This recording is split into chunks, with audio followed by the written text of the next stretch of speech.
Got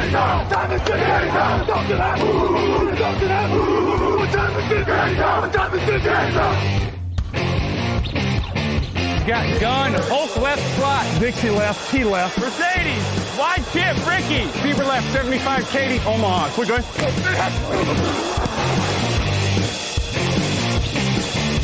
Last play of the game. Who's going to win it? Luck rolling out to the right. Dumps it up to Donnie Avery. Yeah! Goal line. Touchdown. Touchdown. Touchdown. Touchdown. Salut à tous, de retour donc pour cette nouvelle preview draft sur les antennes de Touchdown Actu pour ce 418e numéro où ça va déménager. On peut déjà le dire très très clairement, ça va parler mobilité, main violente, tout le tintouin, puisqu'on va forcément aborder la ligne offensive avec de nouveau pas mal de prospects très intéressants à suivre et qu'on devrait retrouver assez nombreux, notamment le premier jour de la draft. Et pour en parler bien entendu, notre expert repêchage est bien là, Jean-Michel Boujard. Salut Jean-Mi. Salut Grégory, bonjour tout le monde. Et très heureux de t'avoir avec nous de nouveau pour aborder donc cette partie où on inclura donc les tackles et les linemen intérieurs. Une première partie où on développera notamment les deux principaux chapeaux, des têtes d'affiche en l'occurrence sur ces positions-là. Et la deuxième partie qui sera traditionnellement consacrée aux valeurs sûres, aux énigmes et aux pépites de cette QV 2021. C'est donc parti pour la première partie. Hi, it's Trent Brown from the Oakland Raiders and you're listening to the Touchdown Podcast.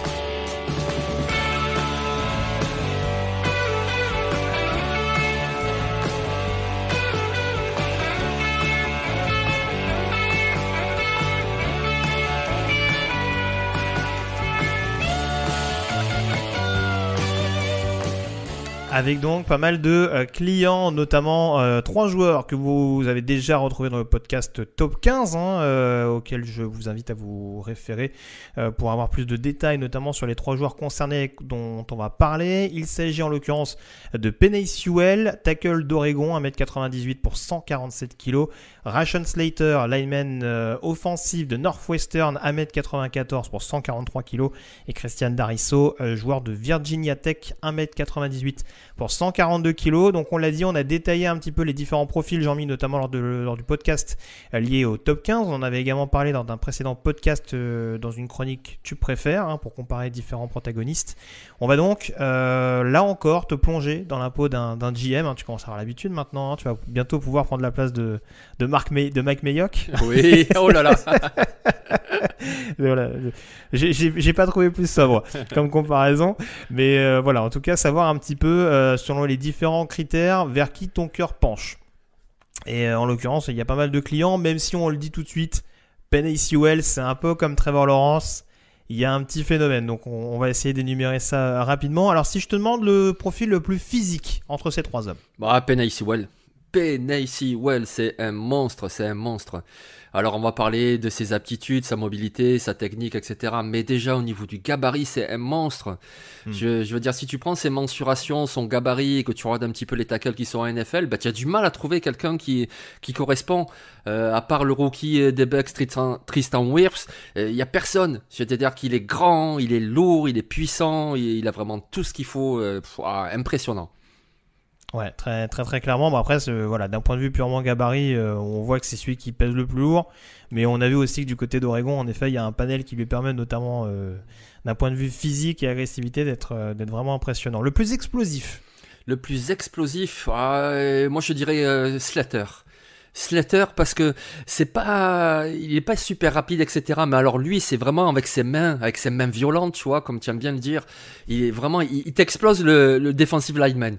Donc voilà, dès que le ballon est engagé, il est en mouvement et puis pam, pam, pam, ça dépote.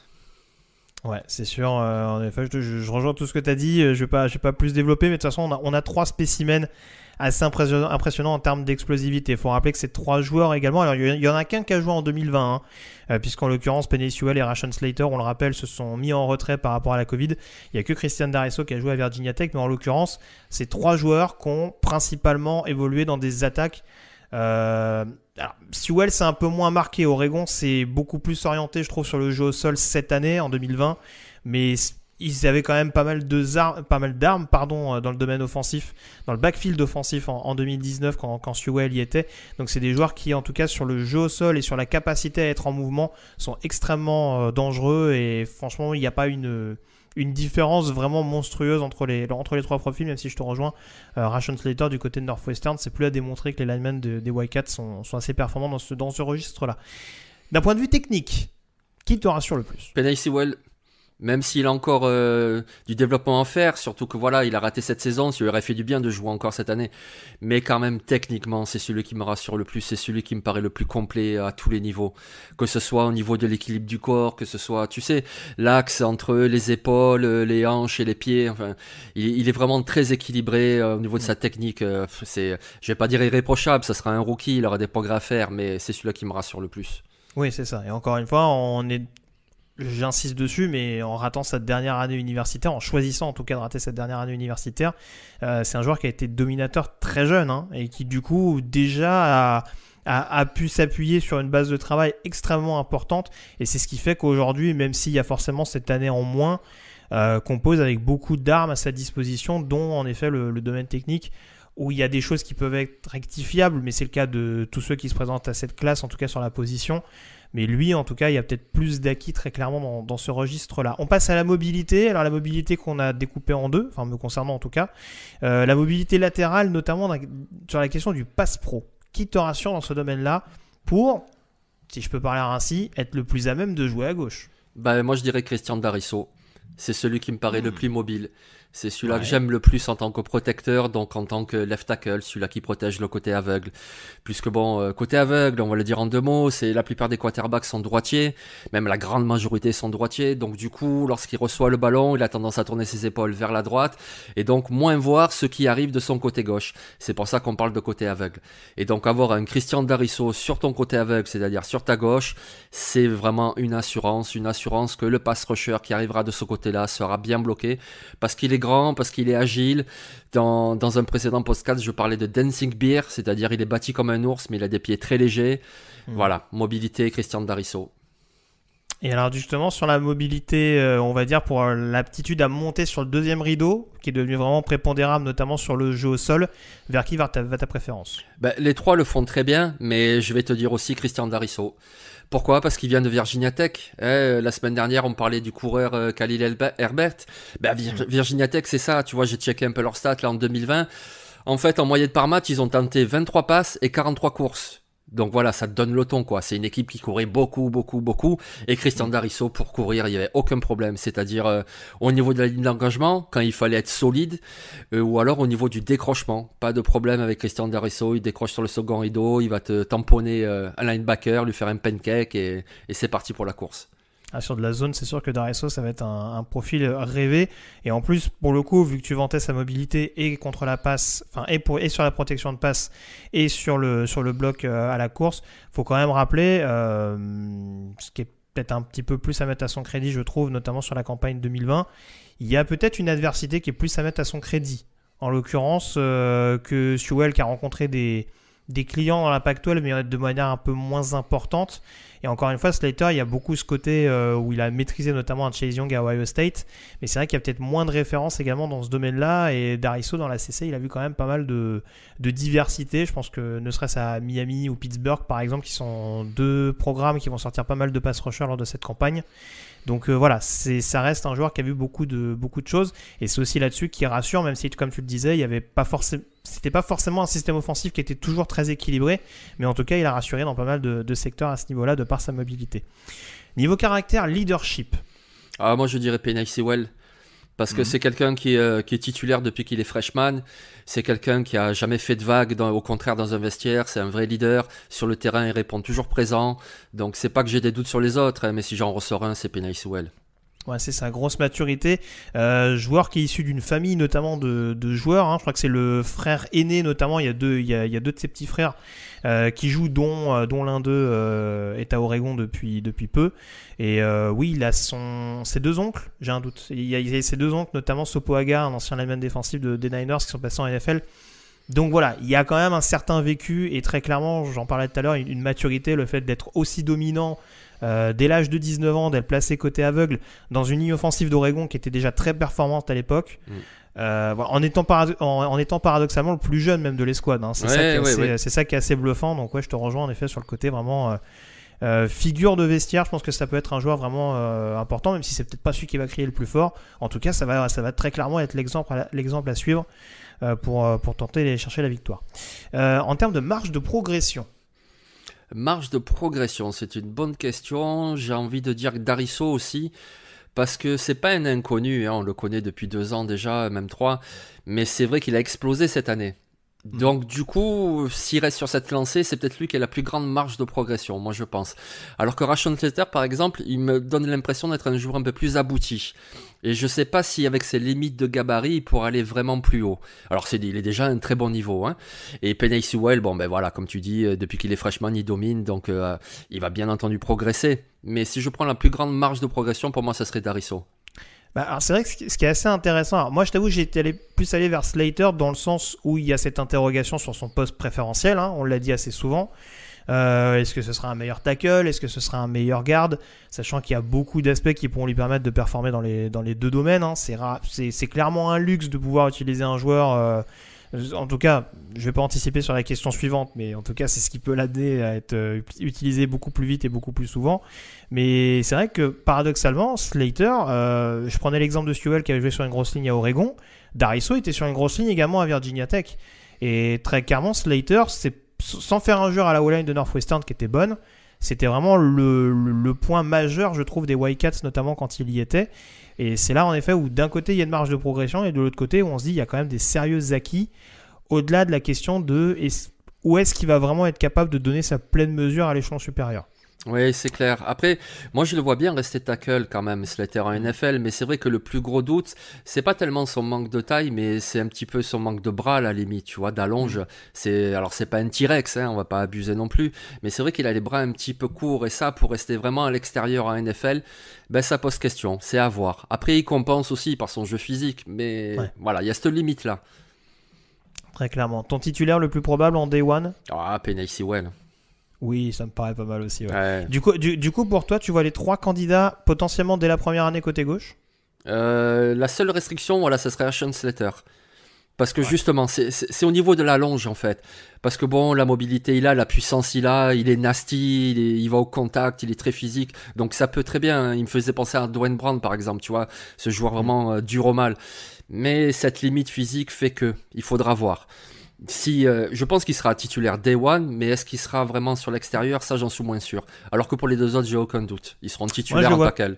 Ouais, moi je le vois peut-être switcher garde, tackle droit peut-être la première année et vraiment après en fonction des situations, des questions contractuelles également, en fonction de la franchise dans laquelle il tombe. Ce serait pas étonnant qu'en 2e année il se retrouve déjà avec la responsabilité d'un poste de tackle gauche si vraiment il donne la pleine satisfaction bien entendu à l'équipe qui l'aura drafté à ce moment-là.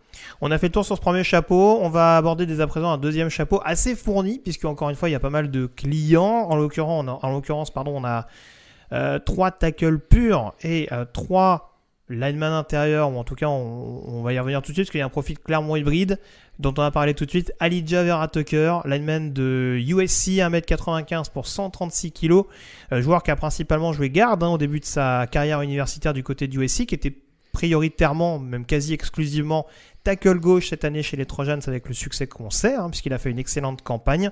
Maintenant, est-ce que pour toi, il peut être un tackle émérite chez les pros? Oui, moi je pense. Je pense parce qu'il a la taille, il a l'envergure et il a les qualités athlétiques. Donc je pense que oui. Alors c'est vrai qu'on l'a vu en tant que garde, il avait été bon d'ailleurs, garde. Et donc du coup c'est une richesse pour une franchise parce qu'il a vraiment cette polyvalence. Mais je pense qu'il a vraiment tous les attributs physiques et même techniques, vu ce qu'il a montré cette année, pour jouer à l'extérieur en NFL. Ouais, c'est ça. Après... C'est vrai qu'il y avait cette cette agressivité en effet. Ça, là, on parlait de ma violente sur d'autres secteurs. On a vu des matchs notamment où il s'est vraiment régalé dans cet exercice-là et très clairement c'est un joueur qui va être difficile à manœuvrer. On l'a vu par exemple. Je sais que le match contre Oregon par exemple, il avait été parfois en difficulté face à Thibodeau, qui va être un gros prospect à venir en l'occurrence. Donc il faut savoir aussi à qui il avait affaire ce jour-là. Mais c'est vrai que pour l'instant, il ne rassure pas totalement sur le côté extérieur. De part, je ne sais pas encore s'il a une mobilité suffisante. Après, à terme, oui, sans doute qu'il l'aura. Sans doute qu'il pourra être utilisé. Encore une fois, j'ai pas de comparaison à l'instant T. Mais ouais, ça peut être, je pense, un bon tackle gauche dans un premier temps. Et peut-être, ouais, deuxième, troisième année en fonction de l'équipe dans laquelle il tombe.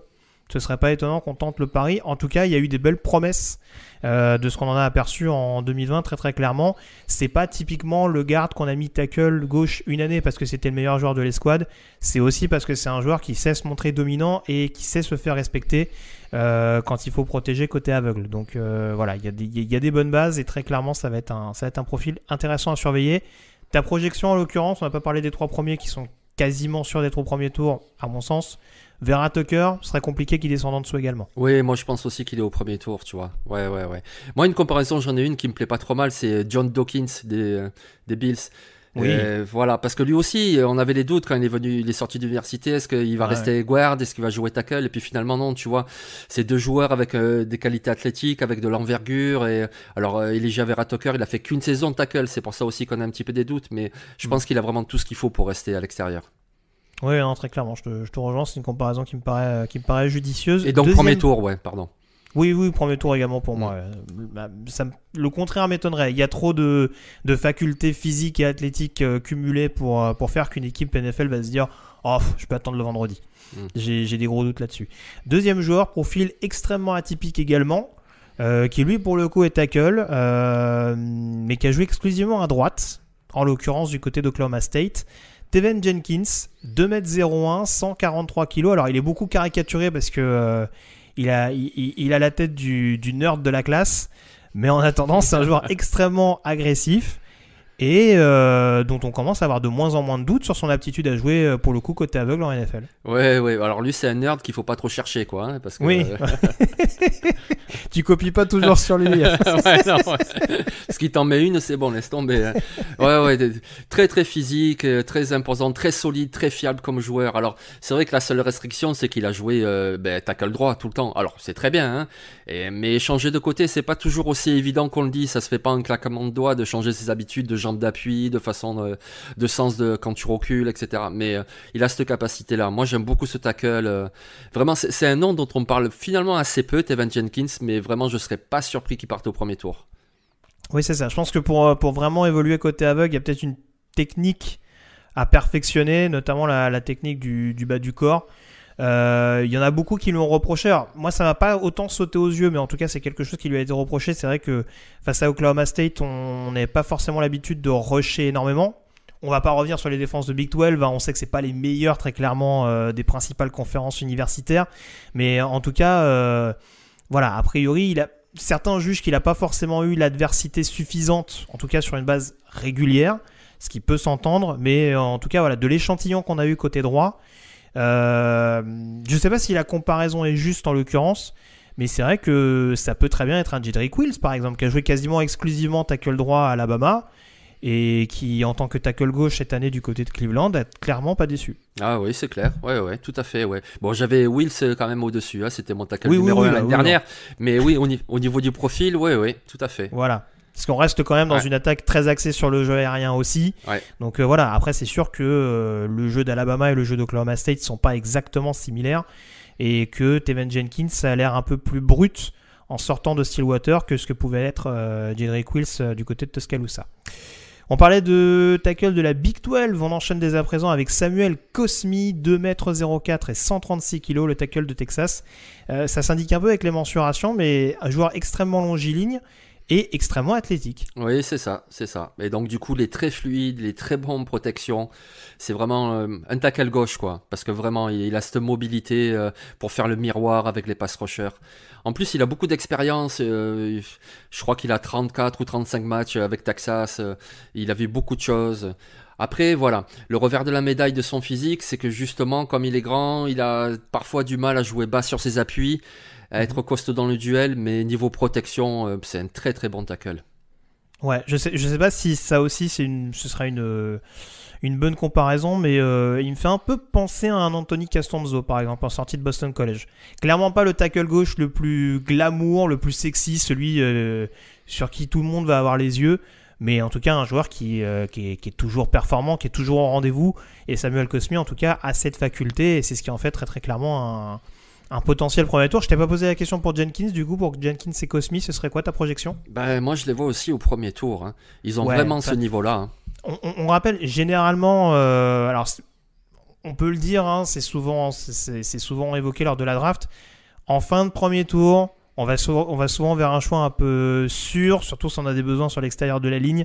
Les tackles, c'est un peu un choix de complaisance par moment. On se dit qu'on a le moins de chances de se tromper, mais là en plus cette année, quand on voit la classe, y a des joueurs qu'on n'aura pas forcément l'occasion d'évoquer aujourd'hui qui peuvent en plus prétendre au premier tour aussi. Je pense à un Jalen Mayfield par exemple du côté de Michigan qui est un peu plus brut, mais ouais non, c'est sûr que Jenkins et Cosmi en tout cas ont les facultés, en plus de par ce qu'on évoquait, de par leur potentiel de jouer à gauche, il y a quand même très très clairement une possibilité, une forte chance de les voir sortir dès le premier jour de la draft. On termine avec les tackles dans ce deuxième chapeau avec Liam Eichenberg, tackle de Notre-Dame, 2m01 et 138 kg. Alors c'est peut-être l'inverse en l'occurrence de Cosmi, c'est-à-dire qu'on a affaire à un énorme physique, mais peut-être encore des qualités athlétiques à parfaire. Voilà, c'est ça, exactement. C'est le petit chouchou de Victor, hein, on lui passe le bonjour. Et c'est exactement ce que tu décris, c'est-à-dire qu'il est très solide, très physique. Il joue lui aussi avec un état d'esprit vraiment de combattant. Donc moi j'aime beaucoup, il a beaucoup de qualités. Après, c'est pas le plus athlétique, effectivement. C'est-à-dire qu'au niveau de la mobilité, par exemple, il fait également des erreurs. C'est ça qui est un petit peu dommageable. Donc c'est pas le profil le plus excitant. Mais c'est un tackle qui va faire sa carrière en NFL parce que la fiabilité, la solidité, tout est là, l'état d'esprit. C'est ça, c'est un joueur qui est difficile à franchir. Après, paradoxalement, pour un tackle de Notre-Dame, je trouve que cette technique parfois laisse un peu à désirer. C'est peut-être par exemple ce qui le dessert par exemple par rapport à un profil comme Mike McGlinchey, qui est sorti il y a quelques années de Notre-Dame et qui d'ailleurs, il va peut-être passer à gauche, mais il me semble que pour l'instant, il joue exclusivement à droite du côté de San Francisco. Il y a cette interrogation avec Eichenberg, c'est-à-dire qu'on a pas mal de profils, mine de rien, qui vont sortir d'université en ayant joué massivement à droite, mais qui peuvent jouer à gauche. Eichenberg, on va peut-être se retrouver justement de par ses difficultés en termes de mobilité sur un joueur qui a exclusivement joué à gauche, qui a quasiment pas concédé de sac d'ailleurs, aucun d'ailleurs, il me semble, ces 2 dernières années du côté de South Bend, et qui paradoxalement peut se retrouver à droite justement de par ses lacunes entre guillemets physiques. C'est ça, mais par contre il est très costaud, très physique. Il me fait penser un peu à Taylor Decker, tu vois, des Lions. C'est ce type de grand gabarit solide qui va au charbon. Par contre sur la course, son agressivité lui est précieuse. Oh là là, oui. Voilà, donc ça va être ton estimation, premier tour quasi assuré. Moi j'avoue j'ai premier, deuxième. J'avoue vu la masse de tackles, c'est ce qui le dessert un peu. Mais très franchement, si moi j'étais general manager, il serait premier tour dans mon board. Ouais, t'as tout dit en fait. C'est vraiment la qualité en quantité qu'il y a cette année au niveau des tackles qui peut le desservir. Il serait un premier tour quasi assuré tous les ans. Là, il sera peut-être en début de second. Ouais. On passe au lineman intérieur pour terminer ce deuxième chapeau. Wyatt Davis. Garde d'Ohio State, 1m95 pour 140 kg. Point d'ancrage majeur du côté d'Ohio State, garde du corps particulier de Justin Fields, notamment du côté de Columbus. Joueur qui a été extrêmement performant et sur le pass pro et sur le jeu au sol. Oui, c'est ça. Moi, écoute, j'aime beaucoup. C'est vraiment un de mes chouchous de la draft. Pour moi, c'est un premier tour, mais largement assuré. Par contre, je suis surpris des fois dans les mock drafts. Je le vois souvent au second tour. Moi, je comprends pas parce que justement, il est très bon en protection. Il est très bon pour le jeu au sol aussi, que ce soit sur la ligne ou que ce soit en décrochage. Le seul truc qu'on pourrait peut-être lui reprocher, c'est que il domine ses adversaires la plupart du temps, et puis des fois il les domine pas, et tu te demandes pourquoi sur certains jeux, tu te demandes comment ça se fait. Mais sinon, je trouve qu'il a des petits problèmes d'équilibre. C'est déjà ce que j'avais souligné, je sais plus sur quel face-à-face lors d'un précédent podcast, mais c'est vrai qu'il a ce côté, notamment quand il va sur le deuxième rideau, tu sens qu'il est un peu dans la précipitation. Il y a peut-être un manque de patience et la volonté peut-être de vouloir trop rapidement finir son mouvement, et ce qui fait que ça va le desservir, ça va l'amener à trébucher un petit peu, et c'est peut-être ce qui peut poser problème. Après, il y a eu sa blessure également en fin d'année, qui peut peut-être jouer contre lui, mais je te rejoins, c'est un joueur extrêmement extrêmement complet, comme on en trouve souvent d'ailleurs des linemen intérieurs d'Ohio State qui arrivent en NFL avec quand même un package assez conséquent. Là, franchement, pour moi, ouais, j'ai mis premier et deuxième tour, mais franchement, on cite beaucoup l'exemple des Ravens, par exemple, qu'on a besoin sur la ligne intérieure. On aura le temps de parler des équipes. On rappelle qu'il y aura des capsules journalières, des capsules audio journalières consacrées aux franchises de la fin mars au jour de la draft pour développer là-dessus. Mais voilà, je pense qu'il y aura quand même des équipes suffisamment intéressées sur la O-line pour éventuellement se pencher sur le cas de Wyatt Davis. Ouais, comme les Chiefs, par exemple, tu vois. Oui. Ah oui. Sur l'intérieur, ils ont un peu souffert sur certains matchs. Un peu. Donc très très clairement à surveiller. Et puis voilà, peut-être la réactivité en règle générale pour Wyatt Davis à perfectionner.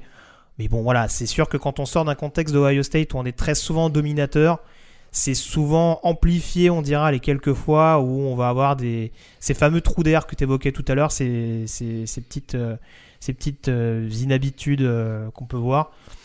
Mais bon, ça m'inquiète pas plus que ça à l'heure actuelle. On termine avec Reed Humphrey, lineman intérieur d'Oklahoma. Alors, il a joué centre massivement du côté des Sooners, 1m96 pour 141 kg. Je dis ça aussi parce que c'est un joueur bonne technique, on va dire ancré sur ses appuis assez facilement, difficile à passer, mine de rien. Pour un centre, c'est pas des profils qu'on voit tous les jours arriver en NFL. Ah ouais, c'est ça, exactement. Donc c'est un centre, mais il a vraiment le gabarit pour jouer guard s'il y a besoin. Il n'y a pas de souci, il a ce gabarit-là. C'était en plus un lutteur au lycée, donc il sait jouer bas sur ses appuis, il sait être à la lutte avec un gros gabarit en face de lui. Et puis il a une technique, puis il a beaucoup d'expérience aussi avec Oklahoma, il a beaucoup joué. Donc ouais, très bon joueur. C'est un peu comme Sewell, c'est un joueur qui est quasiment dès sa saison freshman, sur une ligne qui était quand même... Alors il n'y a peut-être pas que des grands noms NFL, mais en tout cas il y avait par exemple un Cody Ford qui joue aujourd'hui à Buffalo. Voilà, ça restait quand même le leader principal et ça a été vanté. Il a fait un bon senior ball également. Donc très franchement, c'est un joueur. On aurait presque, s'il n'était pas dans un deuxième chapeau, on aurait presque pu le mettre en valeur sûre. Tellement c'est quelqu'un qui rassure très clairement. Alors après, bon, je vais pas refaire le tableau des équipes Big 12, des défenses Big 12. J'en ai suffisamment parlé tout à l'heure avec Jenkins. Mais bon, voilà, on voit quand même que, notamment face à des nose tackles, c'est pas quelque chose qui lui fait peur et il a pu se montrer dominant, même si ça n'a peut-être pas toujours été le cas. Mais en tout cas, il a quand même là encore cette base et cette capacité à être réactif dès le snap pour vraiment mettre à mal des nose tackles. Donc vraiment, ça peut être quelque chose d'intéressant avec, en plus, tu disais, cette faculté à être polyvalent et à pouvoir jouer garde en NFL. Ta projection, moi j'avoue, je l'ai premier, deuxième également. Oui, premier, deuxième. Parce qu'au premier, tu vois, les Ravens, ils pourraient l'utiliser. Les Steelers, avec la retraite de Pouncey, ils pourraient l'utiliser aussi. Ça ne me choquerait pas du tout au premier tour. Après, oui, ça peut être aussi un début de deuxième tour, à Miami, par exemple. Ouais, c'est ça. C'est toujours le revers de la médaille pour les centres. C'est-à-dire que de toute façon, il ne faut pas s'attendre à en avoir énormément, même si on le répète, il y a quand même une polyvalence à mettre à son actif. On a terminé donc avec les deux premiers chapeaux, on enchaîne dès à présent avec les valeurs sûres, les énigmes et les pépites.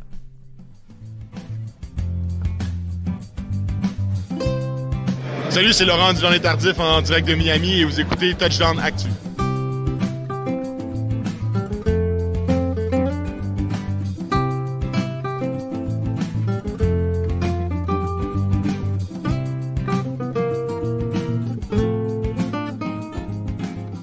Et pour commencer les valeurs sûres, Jean-Michel, on va parler d'un centre, justement un centre d'Alabama, London Dickerson, 2m01, 148 kg, joueur champion national avec le Crimson Tide, ancien transfert de Florida State, qui a eu des petits soucis de blessure en fin d'année, mais qui franchement du côté d'Alabama a quand même globalement été un modèle.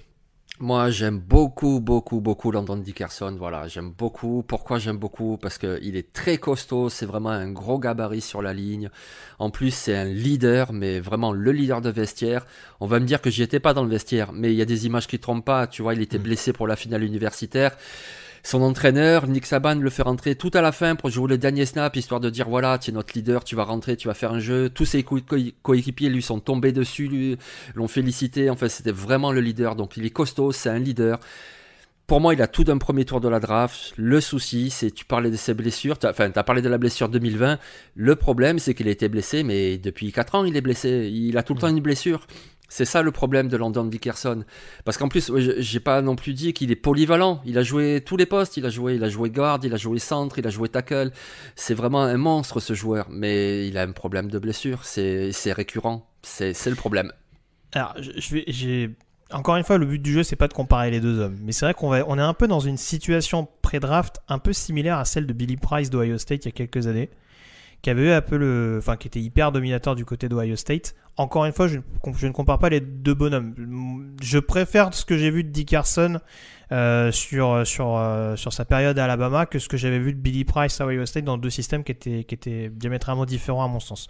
Mais il y a ce côté en effet où rien ne va empêcher une équipe de tenter le pari au premier tour parce qu'il y a un talent qui est indéniable. Mais c'est vrai que voilà, et c'est aussi pour ça qu'on le met en valeur sûre, hein, c'est que voilà, en tant que centre, ça va être un joueur qui clairement va faire le boulot et qui va être vraiment un meneur d'hommes offensivement pendant pas mal d'années.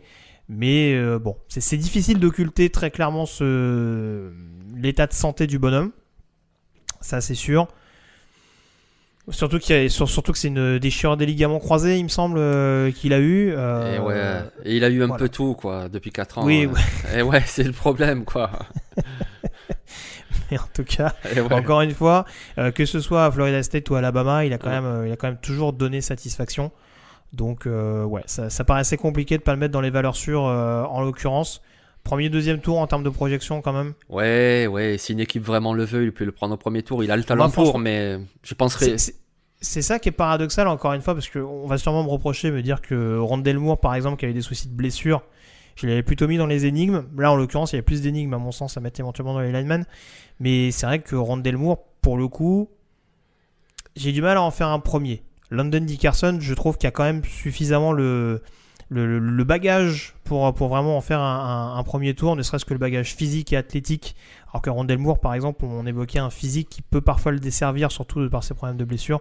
Là, Dickerson, il y a quand même de sérieuses armes à disposition, mais bon, faut quand même croiser les doigts en effet pour que tout se goupille bien d'un point de vue santé. Après, tu le disais, hein, Nick Saban, c'est pas le coach du coin qui va dire bon bah je vais faire plaisir à mon joueur, hein. S'il se sent pas, même si le scénario faisait que voilà, ça reste un coach de haut niveau qui va dire bah non, je me sens pas que tu mettes ton équipement. C'est qu'il sait que le joueur a un impact en interne et que voilà, ça lui paraît légitime de le récompenser par rapport à ça. On enchaîne avec Trey Smith, lineman intérieur de Tennessee, 1m99 pour 150 kg. On parlait de joueurs à la santé qui interroge. Forcément, Trey Smith, c'est un petit peu compliqué. Joueur qui a connu des problèmes de santé à répétition. Alors bien entendu, j'ai oublié le nom en français. À chaque fois, j'ai le nom en anglais, mais bien sûr, ça ne me revient plus. Oh, c'est des caillots dans le poumon. Voilà, c'est ça. C'est des problèmes de coagulation. Voilà, c'est ça. Problème de coagulation sanguine. Merci. Qui non seulement ont perturbé certaines saisons, mais qui ont quasiment plombé toutes ces intersaisons, c'est ça. Avec pas mal de traitements en l'occurrence pour s'occuper de ça. Et paradoxalement, ça l'a pas empêché d'être performant. Donc c'est vrai que tout n'est pas parfait du côté de Trey Smith, et encore une fois ces problèmes de santé l'amènent à être un petit peu j'allais dire déjugé, mais oui en tout cas un petit peu malmené dans certaines mocks, hein, où on le met carrément 4e, 5e tour. Moi j'avoue que j'irais plus vers un 3e grand maximum, parce que je trouve qu'il y a quand même une sérieuse base de travail malgré tout dans ce qu'on voit. En termes de main violente, je pense que c'est pas mal. J'en avais parlé également lors de la face à face, il me semble que c'était avec Tidarrell Staton de Florida. Il a une aptitude sur le pass pro que je trouve vraiment intéressante.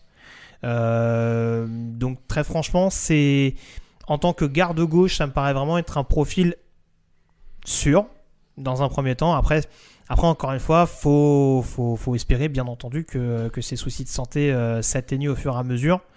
Mais c'est vrai que voilà, de ce qu'on en a vu, c'est clairement pas rassurant. Mais voilà, encore une fois, d'un point de vue productivité, comme Landon Dickerson, ça peut apparaître comme un pari, Mais très clairement, je pense que ça peut être un pari qui a largement le potentiel pour être un titulaire dès la première saison. Ah mais quel talent, quel talent. Moi je me rappelle sa saison de freshman, je l'ai vu arriver, je me suis dit waouh, mais alors lui c'est le prochain Tyron Smith, c'est un left tackle de folie, je pensais que ce serait un top 5 de la draft. Et... Il a commencé de tackle gauche, il me semble. Voilà, et oui c'est ça, c'était un tackle gauche, il était extraordinaire, vraiment, avec un avenir. En plus c'était vraiment un gros leader à Tennessee, c'était le porte-parole de l'équipe, c'est extraordinaire ce joueur, mais qui a eu ses problèmes de santé malheureusement. Après, il a montré en tant que guard à gauche qu'il est tout à fait solide. Moi, je le mets même au deuxième tour sans aucun souci. Parce que vraiment, il est grand, il est imposant. En plus, il a cette polyvalence. Je pense qu'à NFL, il va jouer à l'intérieur. Mais c'est le genre de joueur que si ton tackle est blessé, tu le fais jouer 1 ou 2 matchs à l'extérieur et il n'y aura aucun souci, quoi. Il connaît la position, il a l'envergure pour la jouer. Et moi, il me rassure beaucoup. Après, bien sûr, il y a le problème de santé, c'est certain. Mais tu vois, ça ne l'a pas empêché de jouer cette année. Donc... Oui, non, mais c'est ça. Et enfin, j'allais dire, c'est d'autant plus inquiétant pour les adversaires. On va peut-être pas caricaturer non plus, mais oui, en tout cas, quand tu vois le potentiel qu'il est capable d'atteindre en étant diminué quand même sur une large période, tu te dis que le pari peut valoir le coup. Très clairement, alors oui, j'y vais troisième parce qu'encore une fois, il y a une classe qui est quand même assez importante, mais je serais en effet pas du tout surpris qu'il se retrouve au deuxième tour. En effet, c'est aussi ce qu'en fait une valeur sûre, très clairement. On termine avec, au niveau des valeurs sûres, avec Alex Leatherwood, tackle d'Alabama, 1m98 pour 141 kg.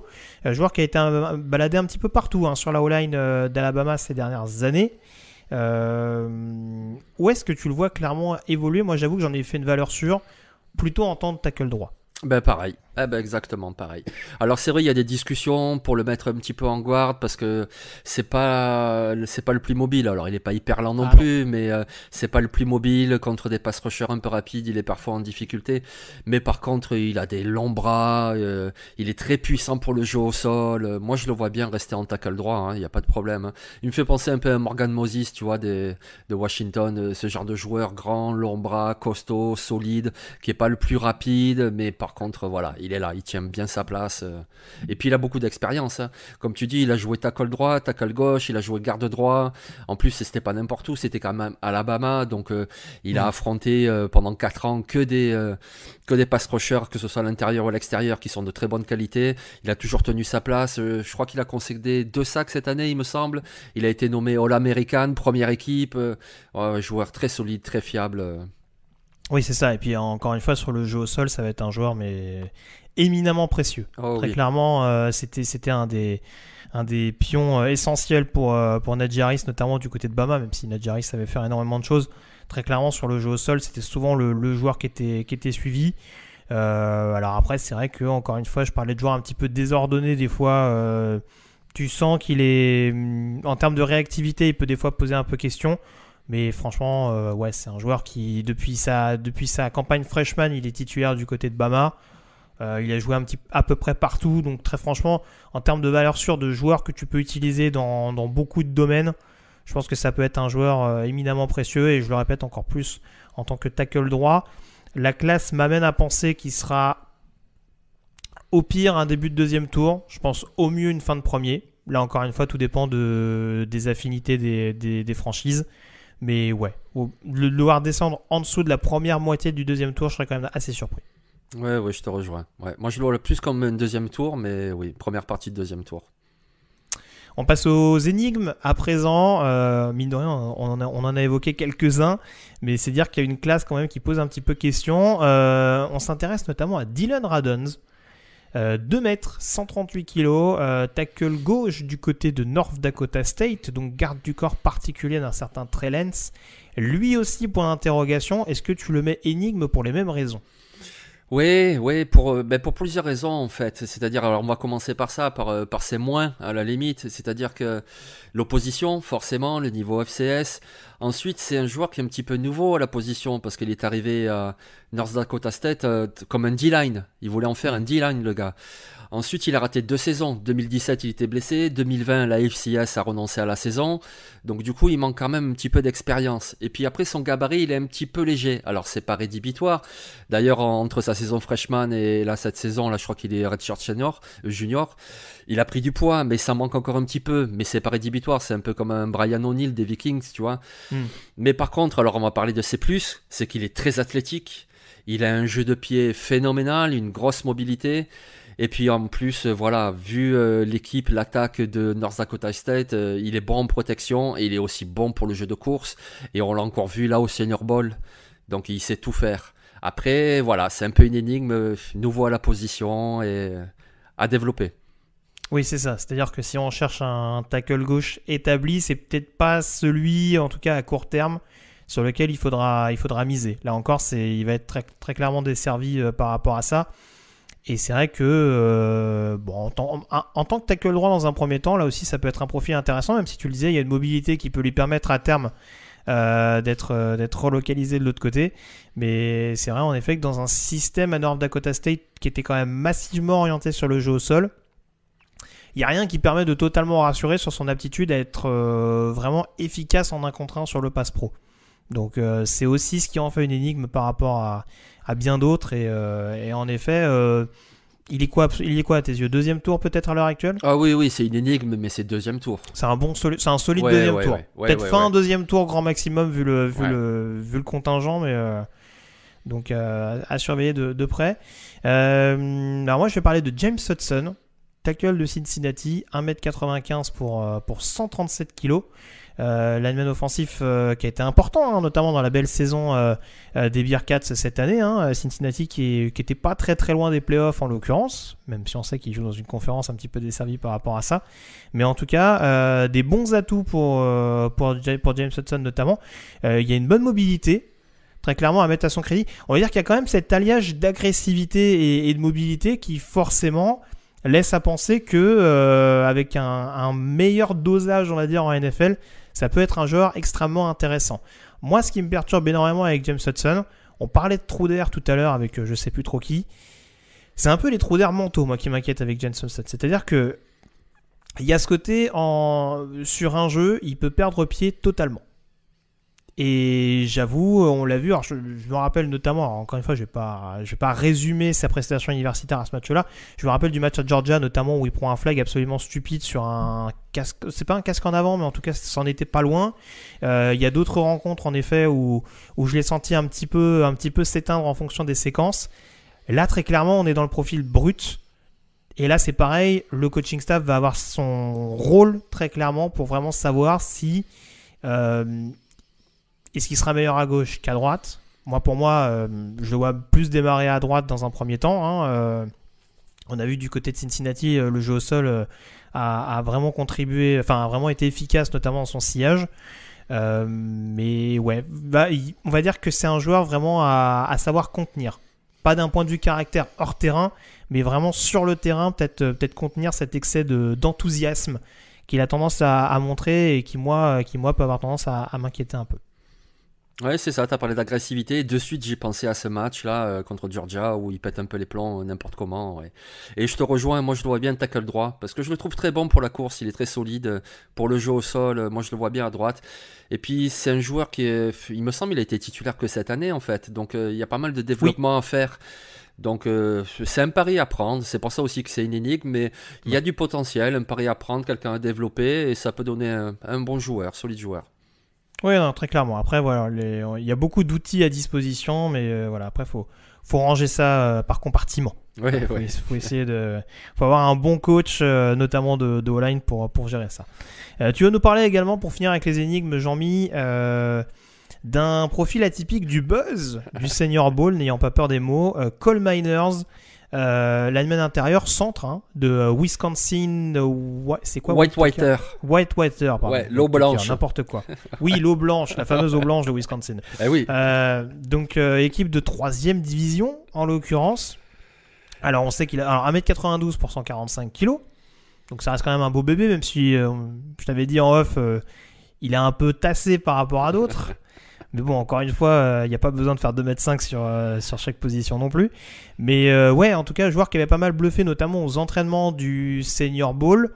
Est-ce que tu le vois aussi intriguant et potentiellement avec un niveau qui peut être similaire à terme à celui d'Ali Marpet, qui est le dernier joueur de 3e division notable, qui avait été drafté à l'époque par les Bucks, donc nouveau vainqueur du Super Bowl, drafté à l'époque au 2e tour. Ouais, c'est vrai, c'est une bonne comparaison. Bon, après, Marpet a peut-être des attributs physiques qui se projettent un peu plus sur la NFL, un petit peu plus grand, un peu plus élancé, tu vois. Mais Quinn Meinerz, oui, il a fait sensation parce qu'il joue très bas sur ses appuis, parce qu'il est physique, parce qu'il est humble. C'est un travailleur, ça se voit sur sa vidéo, là, Canada Workout, c'est impressionnant comme il s'entraîne dans la forêt. Après, c'est sûr que le souci, tu viens de Division 3, donc quand tu vois des images de lui, et oui, évidemment, on dirait un homme qui joue avec des adolescents, il les défonce tous, mais c'est de la Division 3. Et puis du coup, il se repose un peu sur ses acquis, donc niveau athlétique, c'est pas celui vers qui on va plus regarder, quoi. Oui, c'est ça. Forcément, un NFL, il va se dire, oh, mais qu'est-ce qui se passe là d'un coup? Oui, non, c'est plus pareil, tu vois.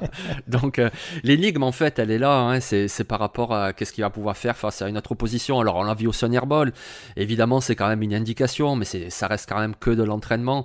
Donc, et on verra ça en NFL parce que voilà, l'opposition, c'était pas ça. Puis même le coaching, je dénigre pas du tout les entraîneurs de Division 3, mais bon, a priori, les meilleurs entraîneurs sont dans les meilleurs programmes, en Division 1, puis en Division 2, puis en Division 3.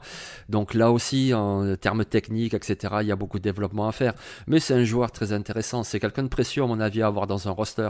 Parce qu'en plus, il a le gabarit, il peut te dépanner en guard aussi. Hein. Oui, non, très clairement. Du coup, en termes de projection, ça donnerait quoi pour toi? Ah, je sais pas. J'ai envie de dire 4e tour parce que ce mec-là, voilà, il me fait plaisir, il me fait envie, tu vois. Mais je pense que ce sera plus 5e tour. Ouais, je t'avoue, j'avais mis un bon 5e tour en amont de cette émission.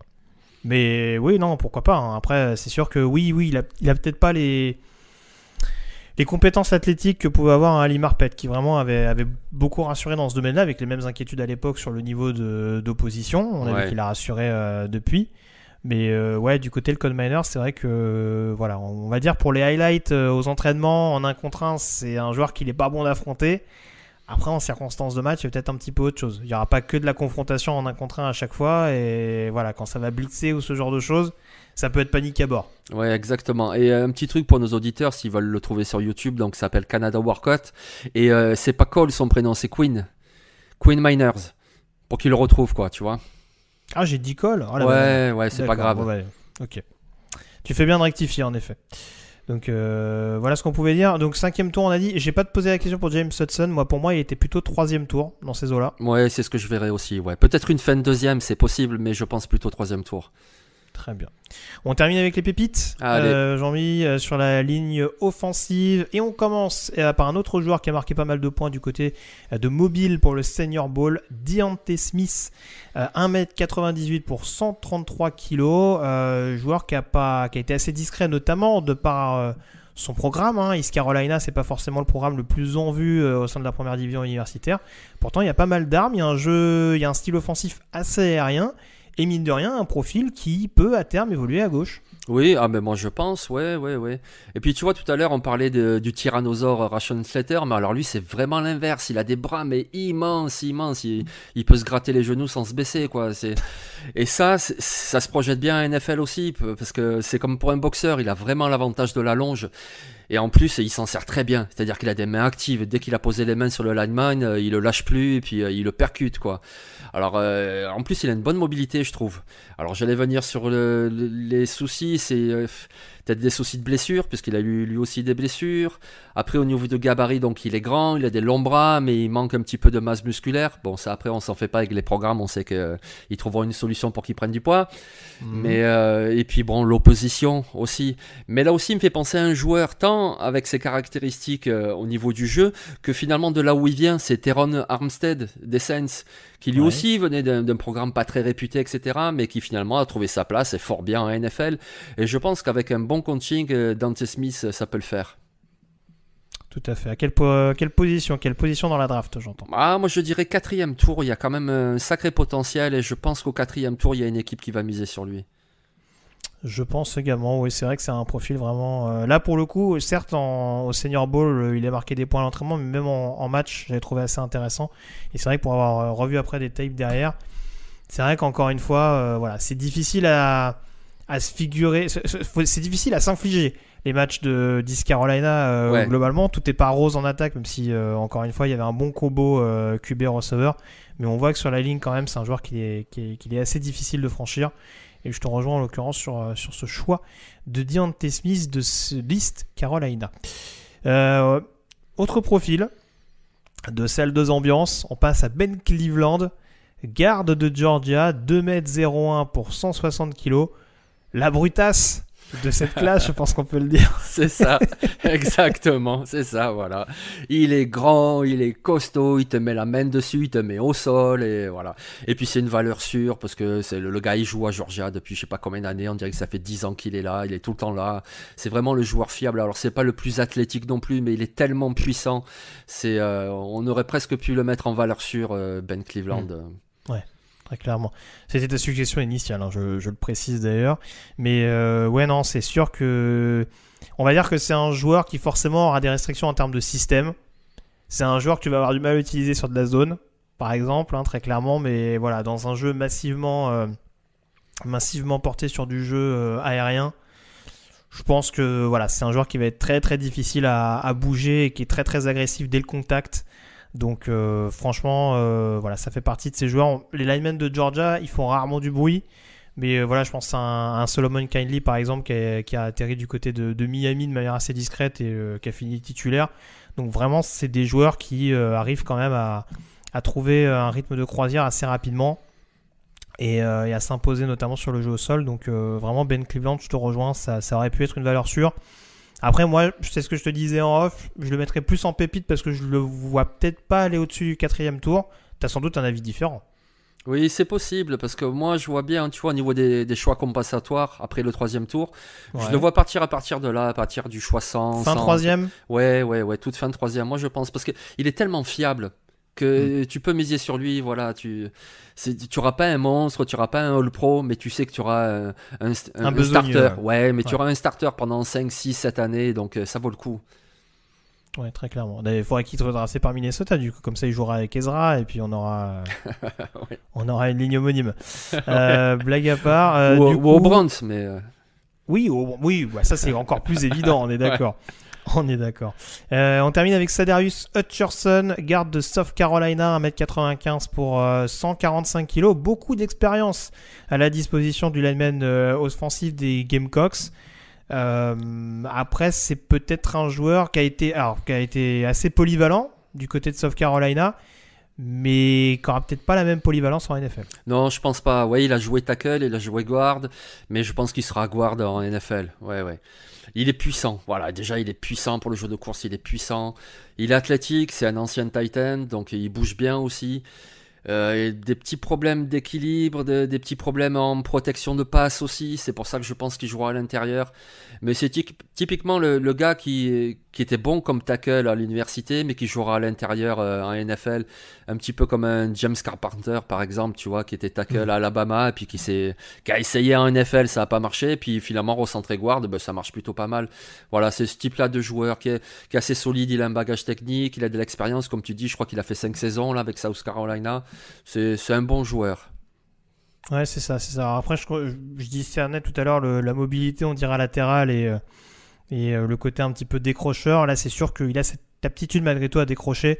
C'est moins évident en termes de mobilité latérale, où là, en l'occurrence, tu parlais de ces problèmes d'équilibre qui peuvent très très clairement le desservir et en effet exploser assez rapidement le quarterback. Donc au mieux, ça peut être une solution de rechange pour jouer tackle droit, et encore, j'en suis pas extrêmement persuadé. De par sa réactivité, je trouve un petit peu aléatoire.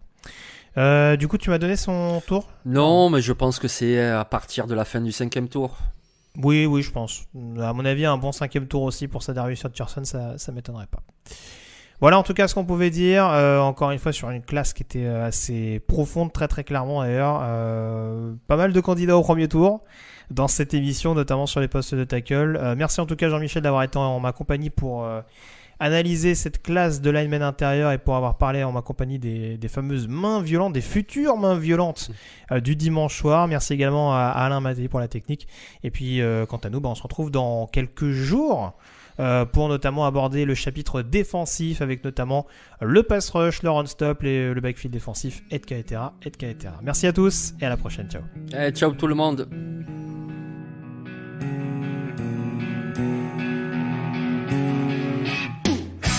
Analyse, fromage et jeux de mots, tout sur le foutu est en TDAQ.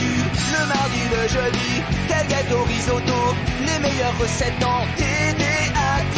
Fumble pour JJ Watt, Bismuth pour Marshall Lynch, Rocklash Global Beckham, Tom Brady quarterback, calé sur le fauteuil, option Madame Irma, à la fin on compte les points et on